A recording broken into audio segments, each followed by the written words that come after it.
పిల్లల మసాజ్ కొరకు లాక్షాది తైలము.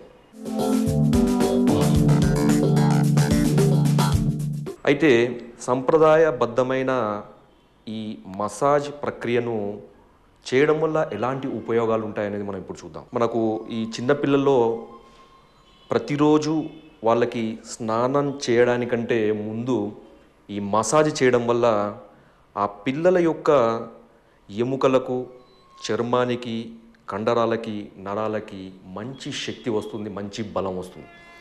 వాళ్ళ యొక్క ఎదుగుదల కూడా వాళ్ళ వయస్సు అనుసారం కూడా చాలా చక్కగా ఉంటుంది.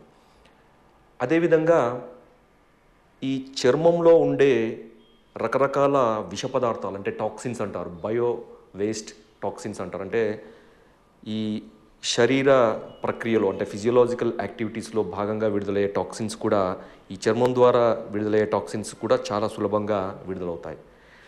ఇంకా అత్యంత ముఖ్యమైన ఉపయోగం చెప్పాలంటే ఇంటిమసీ. తల్లికి బిడ్డకు ఒక రకమైన మానసిక అనుబంధం ఏర్పడుతుంది. తల్లుల చేతులతోని మసాజ్ చేయించుకునే ఈ పిల్లల యొక్క ఆ ఇంటిమసీ వల్ల వాళ్ళకి ఒక రకమైన సెక్యూరిటీ ఫీలింగ్ ఏర్పడుతుంది. అంతేకాకుండా ఈ సెక్యూరిటీ ఫీలింగ్ వల్ల వాళ్ళకి ఒక కాన్ఫిడెన్స్ అనేది డెవలప్ అవుతుంది. అంటే చంటి పిల్లల్లో వాళ్ళకి ఏమీ తెలియని వయసులో వాళ్ళకి ఒక రకమైన సెక్యూరిటీ లేదా ఈ కాన్ఫిడెన్స్ అనేది డెవలప్ కావడం అనేది ఈ అభ్యంగము లేదా ఈ ఆయిల్ మసాజ్ వల్ల మనం గమనించవచ్చు. మనకు ఆయుర్వేదంలో శాస్త్రీయ పద్ధతుల్లో చెప్పిన మన మహర్షులు మన కొరకు తయారు చేసి అందించిన ఒక చక్కటి ఆయుర్వేద తైలము లాక్షాది తైలం. ఈ లాక్షాది తైలాన్ని ఎలా తయారు చేసుకోవాలి ఇప్పుడు చూద్దాం. లాక్షాది తైలము అంటే లాక్ష ప్రధాన ద్రవ్యంగా ఉండే తైలయోగం. లాక్ష అంటే మనందరికీ తెలిసింది ఈ లక్క. లక్క అంటే మామూలుగా కవర్లు సీల్ చేయడానికి, తాళాలు సీల్ చేయడానికి ఉపయోగిస్తుంటాం. ఇది చక్కటి ఔషధ విలువలు కలిగిన ఒక ద్రవ్యం.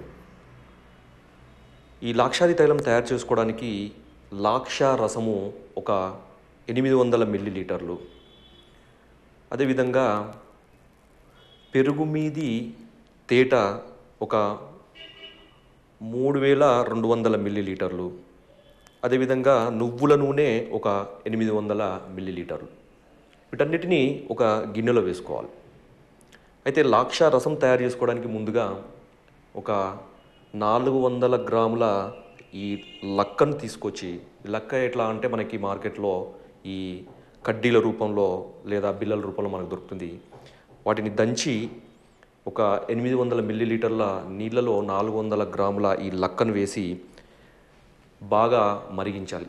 మరిగించి వడపోసిన తర్వాత మనకి ఈ లాక్ష రసం అనేది తయారవుతుంది. వీటన్నిటిని గిన్నెలో వేసిన తర్వాత ఈ గిన్నెలో కల్కద్రవ్యాలు అంటే తైలంలో వేసే కొన్ని రకాల మూలికల యొక్క ముద్దను కల్కద్రవ్యాలు అంటారు. వీటి కొరకు కావాల్సింది చందనము ఒక 50 గ్రాములు, అతిమధురము ఒక 50 గ్రాములు, తుంగముస్తలు ఒక 50 గ్రాములు, బద్ద సోంపు ఒక 50 గ్రాములు, రేణుకలు ఒక 50 గ్రాములు, కటకరోహిణి ఒక 50 గ్రాములు, పసుపు ఒక 50 గ్రాములు, అదేవిధంగా గ్రంథి తగరము ఒక 50 గ్రాములు, చెంగల్వ కోస్టు ఒక 50 గ్రాములు. ఈ విధంగా వీటన్నిటినీ గ్రహించి విడివిడిగా చూర్ణం చేసి వాటన్నిటినీ నీటితో కలిపి ముద్దలాగా చేసి ఈ ముద్దను ఆ గిన్నెలో వేయాలి. వేసిన తర్వాత సన్నటి మంట పైన ఈ తైలము మాత్రమే మిగిలే విధంగా కాచాలి. కాచిన తర్వాత దాన్ని ఒక సన్నటి వస్త్రం ద్వారా వడపోసుకొని ఒక సీసాలో భద్రపరుచుకుంటే మనకి లాక్షాది తైలము తయారవుతుంది. ఇలా తయారైన తైలాన్ని ప్రతిరోజు ఉదయము పిల్లలకి తలపై భాగం నుంచి ఈ కాళ్ళ వరకు వి షేపులో అంటే పైనుంచి ఈ విధంగా తల నుంచి చేతులకు పుట్టభాగము, అదేవిధంగా ఈ కాళ్ళకి అనులోమ గతిలో అంటే పైనుంచి కింది వరకు ఈ విధంగా మర్దన చేస్తూ ఉండాలి. ఈ విధంగా 10 నుంచి 15 నిమిషాల పాటు మర్దన చేసి దాని తర్వాత పిల్లలకి స్నానము పోసి వాళ్ళని పడుకోబెడితే చక్కటి నిద్ర వాళ్ళకి వస్తుంది. రిలాక్స్గా పడుకుంటారు. ఎప్పుడైతే వాళ్ళు ఎంత చక్కగా మంచి రిలాక్స్లో పడుకుంటారో వాళ్ళ యొక్క ఎదుగుదల కూడా చాలా చక్కగా ఉంటుంది.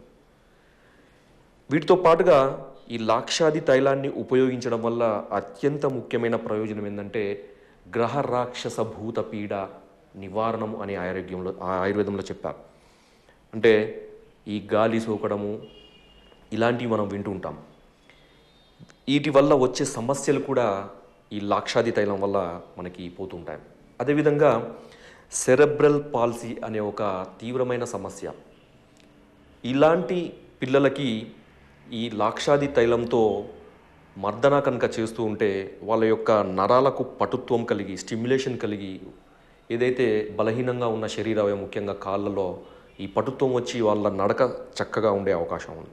అదేవిధంగా ఓజో వర్ధనం అని చెప్పారు. అంటే పిల్లలకి ఈ రక్షక వ్యవస్థ, శరీర రక్షక వ్యవస్థ కూడా చాలా పటిష్టంగా తయారవుతుంది. అంటే ఇమ్యూనిటీ సిస్టమ్ కూడా చాలా పటిష్టంగా తయారయ్యి వాళ్ళకి బ్యాక్టీరియా వల్ల కానీ లేదా ఇతర కారణాల వల్ల వచ్చే రకరకాల ఇన్ఫెక్షన్స్, రకరకాల సమస్యలు ఈ రక్షక వ్యవస్థ పటిష్టంగా ఉండడం వల్ల అవి రాకుండా వ్యాధి నిరోధకంగా పనిచేస్తుంది ఈ లాక్షాది తైలం. ఇది వాడడం వల్ల ఈ పిల్లలకి ఈ మినరల్ ఆయిల్స్ వాడడం వల్ల వచ్చే ఈ ఇరిటేషన్ కానీ లేదా ఇతర రకాల సమస్యలు ఎలాంటివి ఉండవు. వాళ్ళ చర్మము నాజుగ్గా, నునుపుగా, చాలా చక్కగా, ఆకర్షణీయంగా, అందంగా తయారవుతుంది.